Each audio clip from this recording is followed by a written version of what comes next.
Welcome to Reading with Clyde. Today we are going to read The Math Curse.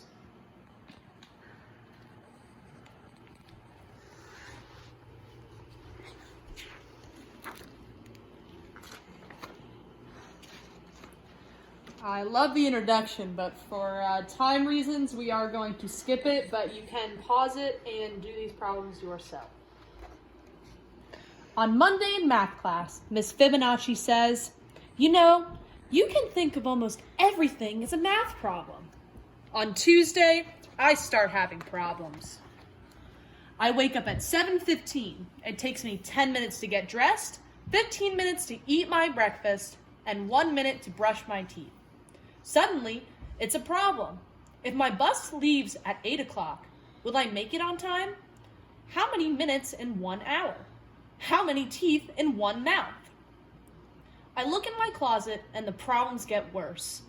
I have 1 white shirt, 3 blue shirts, 3 striped shirts, and that 1 ugly plaid shirt my Uncle Zeno got me. How many shirts is that all together? How many shirts would I have if I threw away that awful plaid shirt? When will Uncle Zeno quit sending me such ugly shirts? I'm getting a little worried. Everything seems to be a problem. I take the milk out of my cereal and wonder, how many quarts in a gallon? How many pints in a quart? How many inches in a foot? How many feet in a yard? How many yards in a neighborhood? How many inches in a pint? How many feet in my shoes? I don't even bother to take out the cereal. I don't want to know how many flakes in a bowl. Mrs. Fibonacci has obviously put a math curse on me. Everything I look at or think about has become a math problem. I try to get on the bus without thinking about anything, but there are 5 kids already on the bus. 5 kids get on at my stop, 5 more get on at the next stop, and 5 more get on at the last stop. True or false? What's the bus driver's name? Mrs. Fibonacci has this chart of what month everyone's birthday's in. Which month has the most birthdays? Which month has the fewest? Why doesn't February have a W? Don't you think this chart looks sort of like a row of buildings? Do you ever look at the clouds and think they look like something else? What does this ink blot look like to you? The whole morning is one problem after another. There are 24 kids in my class. I just know someone is going to bring in cupcakes to share. We sit in 4 rows with 6 desks in each row. What if Miss Fibonacci rearranges the desks to make 6 rows? 8 rows? 3 rows? 2 rows? I count the 24 kids in our class again, this time by 2s. Jake scratches his paper with 1 finger. How many fingers are in our class? Casey pulls Eric's ear. How many ears are in our class? The new girl, Kelly, sticks her tongue out at me. How many tongues in our class? I'm about to really lose it when the lunch bell rings. Unfortunately for me, lunch is pizza and apple pie. Each pizza is cut into 8 equal slices. Each pie is cut into 6 equal slices. And you know what that means? Fractions. If I want 2 slices of pizza, should I ask for an 1/8, 2 8s, 2 slices of pizza? What's another way to say half an apple pie? 2 6, 3 6? La montée de un tortes en pimpos? Which tastes greater, half a pizza or half an apple pie? We haven't studied fractions yet, so I take 12 carrot sticks 3 at a time and eat them 2 at a time. In the afternoon, every subject is a problem. Social studies is a geography problem. The Mississippi River is about 4,000 kilometers long. An M&M is about 1 centimeter long. There are 100 centimeters in a meter and 1,000 meters in a kilometer. Estimate how many M&Ms it would take to measure the length of the Mississippi River.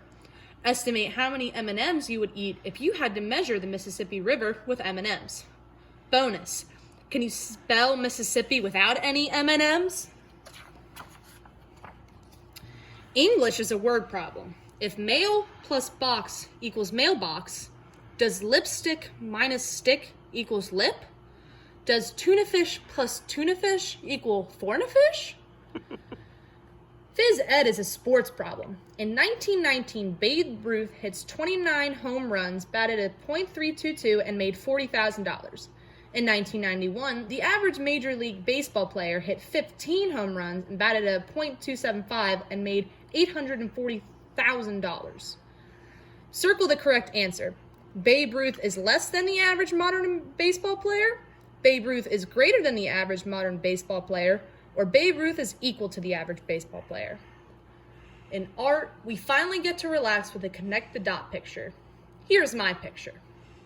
Too bad it turns out to be a connect the ancient Mayan numerals picture.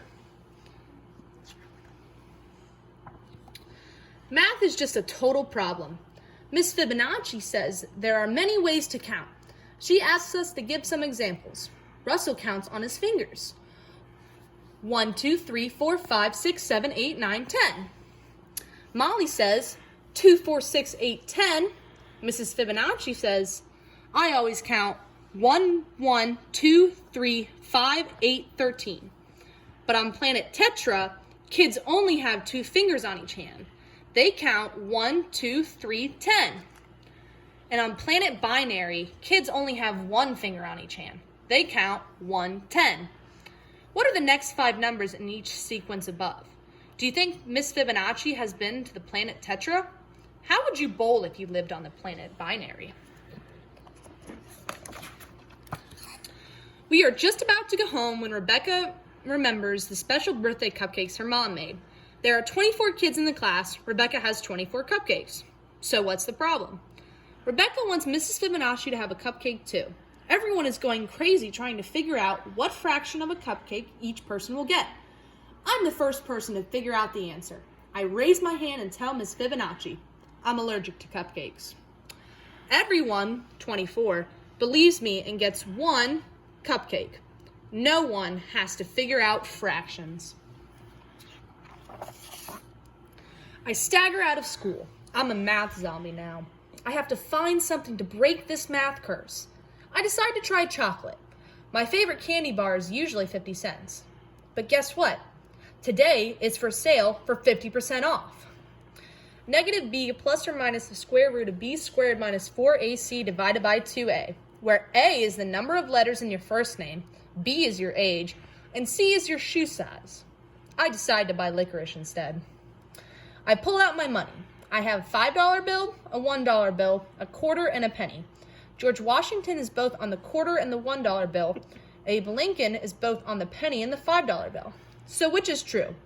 1 Washington equals 25 Lincolns, 5 Washingtons equal 1 Lincoln, 1 Washington equals 100 Lincolns, or 1 Lincoln equals 20 Washingtons. Don't forget to show your work. And for extra credit, how do you think Thomas Jefferson feels about all this? I am now a raving math lunatic. What if this keeps up for a whole year? How many minutes of math madness would that be? What's your problem, says my sister. 365 days times 24 hours times 60 minutes, I snarl. Dinner brings no relief. While passing the mashed potatoes, my mom says, what your father says is false. Dad helps himself to some potatoes and says, what your mother says is true. I think about that for a minute. If what mom says is true, then what dad says is false. But if what dad says is false, then what mom says isn't true. And if what mom says isn't true, then what dad says isn't false. But that can't be true because he says what mom says is true, and she says what he says is false. Can that be true? I think about that. Then I think about it some more. Then I think I'd rather go to bed.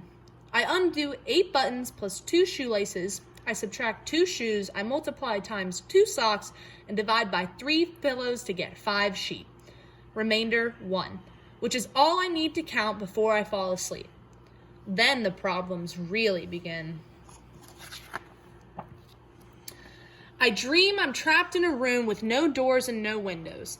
The room is covered with a lifetime of problems. I have only 1 piece of chalk. How do I get out? I'm about to give up and die when the answer to my problem comes to me. Fractions. I break the chalk in half. Then I put the 2 halves together. 1/2 plus 1/2 equals 1 whole. I put the hole on the wall and I jump out. I'm free. I wake up Wednesday morning at 7:15. It takes me 10 minutes to get dressed, 15 minutes to eat my breakfast, and 1 minute to brush my teeth. My bus leaves at 8. What time will I be ready? 7:41. No problem. I've broken the math curse. I can solve any problem, and life is just great until science class when Mr. Newton says, you know, you can think of almost anything as a science experiment. The end, Mr. Clyde. Thanks for joining us. If anybody wants to answer any of the questions in the math course, it will be extra credit.